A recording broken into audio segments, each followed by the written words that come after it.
Well, President Biden recently announced plans to export Ukrainian grain stuck in the country by building silos on Poland's border, a move Poland's deputy prime minister calls remarkably interesting.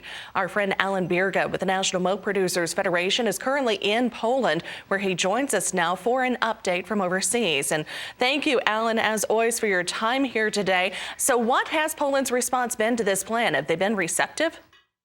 You know, there have been so many plans that have been brought up on what is really the biggest story in agriculture right now. And it's a story we're seeing develop over months. You know, Ukraine is one of the world's greatest grain producers. Despite great hardship, the farmers have been able to get in a crop. They are raising their production in the fields right now, even though there is great duress, especially in the eastern part of the country. Inputs are low, transportation routes are disrupted, but this harvest is going to come in, and the question is, where are you going to put it? Now, President Biden, made the suggestion that perhaps there could be large grain silos put on the Poland-Ukraine border, which would allow the trains basically to go up to the border, unload the grain.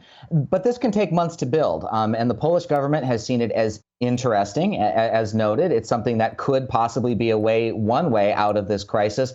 But you're hearing so many different ideas being brought forth, everything from, flotillas of ships going into ports flagged by ships from non-NATO nations as to not provoke Russian attack.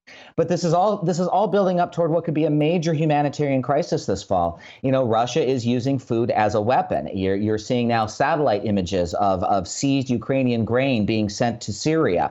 This is now a weapon in this war, but this is also incredibly important to feed people and to deal with some of the expected shortfalls there can be in supplies this fall. So the president's idea is one idea that has been bandied about. People are looking to the United States for leadership and trying to figure out what may be happening next. And now it's part of the mix of consideration. Now, as we mentioned, you're currently in Poland. Can you give us kind of a firsthand perspective of the challenges that you're seeing across the region? Well, I've been traveling to Poland several times over the past decade, and it's striking to see just the number of Ukrainian license plates cars in the street. All of the playgrounds are packed. Most of the refugees that have basically bolstered Poland's population by 10% in the past few months.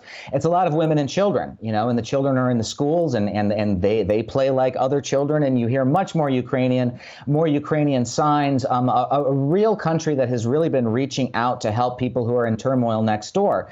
But of course, there's also a lot of concern about what's coming next. Poland has a very difficult history with Russia. Basically, everyone who borders Russia has a difficult history with it. And a lot of people are on edge. We've recently seen the presidents the leaders of Germany, France, and Italy in country giving a lot of reassurances to the Ukrainians. But the facts on the ground are every city that gets destroyed is a Ukrainian city. Every advance that is made in terms of Russia is ground that might not be coming back. Every silo that is destroyed is a silo that can't have grain. And that's where you have people coming in saying there needs to be U.S. leadership, there needs to be resources brought forth here, because this is a difficult situation, not just in Ukraine, it's in Poland, which is just next door, and it's really by extension for the entire world.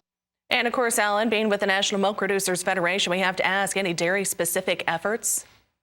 Well, the dairy community, of course, has been reaching out and helping out folks in terms of humanitarian donations, things like milk powder.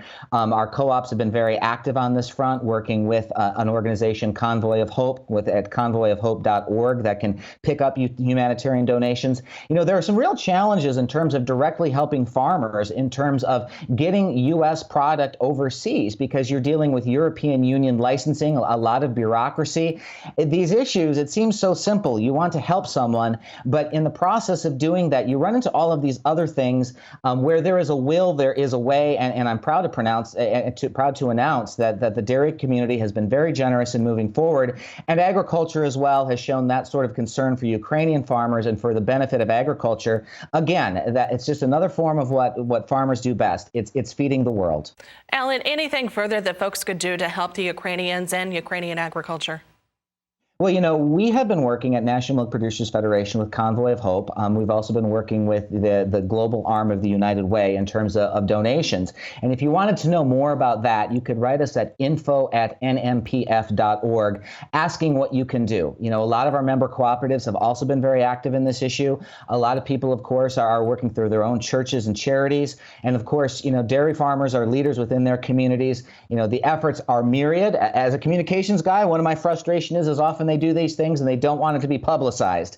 But it's good work that's helping make the world a better place and helping in a really acute crisis situation that unfortunately, because of the importance of the Ukrainian harvest, could become more acute in the months to come. As always, Alan, thank you. That email address one more time, info@nmpf.org.